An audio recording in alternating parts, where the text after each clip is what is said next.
I will never forget that night. My name is Beatrice, and that evening everything changed. The weight of appearances had suffocated me for too long. A devoted wife next to a powerful man, forced to live inside a gilded cage. But that night, a spark lit inside me. It wasn't just a desire for freedom. It was the lure of something forbidden, a fire that can't be put out. I felt my heart beating faster, every fiber of my body ready to challenge the boundaries of a life that no longer belonged to me. That night, I was ready to change the rules of the game. It was a night like many others, or so it seemed. The company had organized an elegant event full of important people. I, as always, stood next to Andrea, smiling and greeting everyone. He proudly introduced me as the boss's wife, and I always read the same thought in people's eyes. A beautiful face next to a powerful man, a trophy to show off. But under that perfect smile, there was a deep tiredness, a weight that grew every day. I felt the emptiness of a life built on appearances, a golden cage that no longer belonged to me. I was ready to break those chains, to throw myself into a dangerous game, a game that would change everything. It was then that I saw him for the first time, standing in a corner of the room. He wasn't like the others, who looked at me with that forced respect. His eyes ran over my body curiously, and I felt a spark, something I hadn't felt in a long time. Our eyes met, and Lorenzo hesitated for a second, as if he didn't know whether he should look away or continue. I smiled slightly, like someone who gives permission to continue watching, and I realized that he had accepted the invitation. I decided to take a step forward. I discreetly left my husband's side and went to get a drink at the bar. I knew he was watching me, and that feeling of being desired, of provoking someone who shouldn't even think about it, made me electric. I took the glass of wine, and when I turned around, there it was, closer than I expected. "Are you having fun tonight?" I asked, smiling, pretending it was just a casual conversation. He looked nervous, but his eyes told me otherwise. "Now, yes, I think," he replied. And I felt my heart speed up. He wasn't afraid to provoke me, and that only increased my desire to continue the game. I could feel the tension building between us, the kind of tension that makes you breathe harder. The noise of the party around seemed to disappear, and for a moment, it was just the two of us, trapped in a moment of pure anticipation. I knew he was imagining what might happen if he took the next step. And maybe, just maybe, I've been waiting for just that. "Maybe it would be best to go back to the party," I whispered, walking away slowly, but not without throwing one last glance, that look that clearly suggests that the story was still far from over. I knew I had planted the seed of desire. Now the question was, how far would he go? And how far would you have gone if you were in his place? That was just the first phase of the game, and believe me, he hadn't even really started. After that night, I couldn't stop thinking about him. It was a strange, almost forbidden feeling. Me, the boss's wife, attracted to someone I barely knew, but maybe that was what made it all so exciting. Sometimes, the forbidden is the seasoning that is missing to make a night unforgettable. And I knew he was thinking about me, too. It was only a matter of time before one of us made the next move.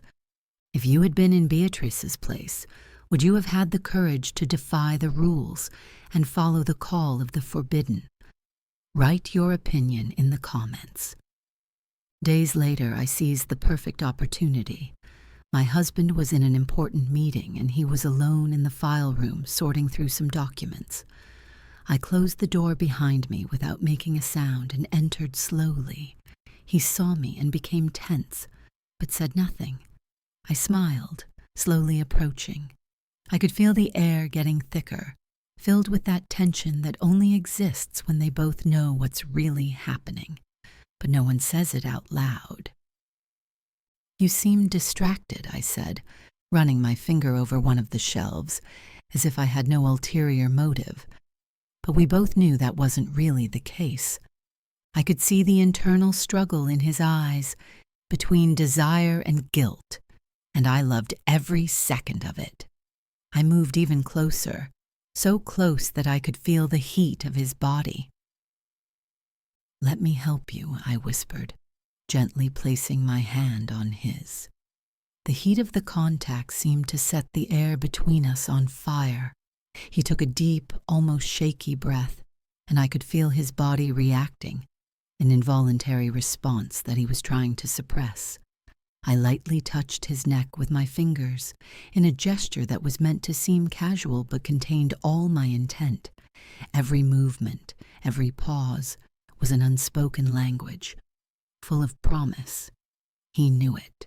He knew exactly what I was doing, and at that moment he was struggling between desire and duty, unable to hide the spark that had now ignited. The silence was filled only by our rapid breathing. "Beatrice, this isn't right," he murmured in a small voice, as if hoping his words wouldn't be heard, but his hesitation betrayed the conflict within him.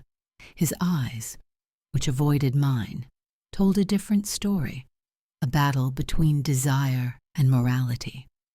I leaned closer, feeling the warmth of his skin as my breath brushed his ear. It was a suspended moment, full of tension, in which time seemed to have stopped, leaving room only for what could not be said. "Are you worried someone might break in?" I asked with a smile, my voice a whisper that seemed to creep directly into his mind. "Or maybe what you really want to do right now scares you more?" The tension between us was palpable, a thin thread that threatened to snap at any moment. His warm breath brushed my neck, and in that moment, time seemed to slow down. I could hear the conflict in his ragged breathing, the desire fighting against rationality.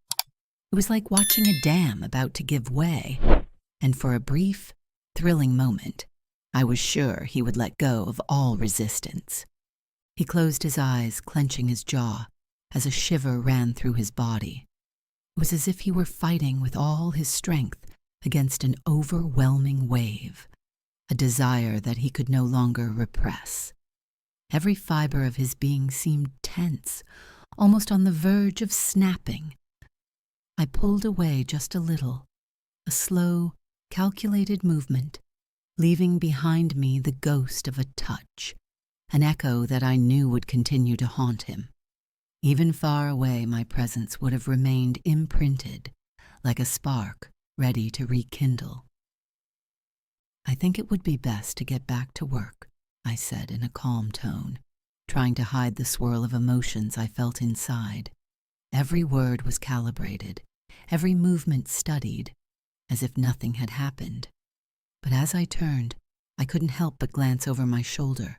In his eyes I read a fierce conflict, frustration, desire, and a hint of surrender that seemed ready to explode. That moment, full of tension, seemed to expand, as if time itself had stopped flowing. I knew I had left a mark, a spark that still burned. I wondered how long he would last before the desire took over. Perhaps he was hoping that I would be the one to break the balance, or he was desperately seeking the strength to let go of what was inevitable. Every step I took away from him seemed to lengthen that invisible thread that bound us, making the separation even more unbearable. The night came with the promise of something inevitable. The days had passed in a crescendo of tension, made up of furtive glances and barely hinted touches, creating an atmosphere of pure anticipation. Yet there was an invisible line that we both knew not to cross. But we were approaching, step by step, that border that could change everything. It was late, and the office seemed enveloped in a suspended, almost unreal atmosphere. The low lights cast soft shadows on the walls, while silence filled the air like a tangible presence. It was the perfect scenario, full of anticipation and possibility. I knew I would find him there, and sure enough, there he was, standing by the window, a glass of whiskey in his hand, the reflection of the city lights playing in his eyes. His gaze was lost, as if he were searching for answers in the infinite panorama in front of him. The silence between us wasn't uncomfortable. In fact, it almost felt like a secret language that only we could understand. Every detail of the moment seemed studied, perfect. The soft glow of the lights, the clink of ice in his glass, his deep breathing.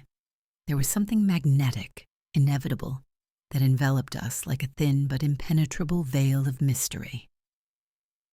"Do you have a habit of staying late here?" I asked, my voice soft, but filled with something I knew would be impossible to ignore. He turned slowly, and our eyes met. The desire was there, evident.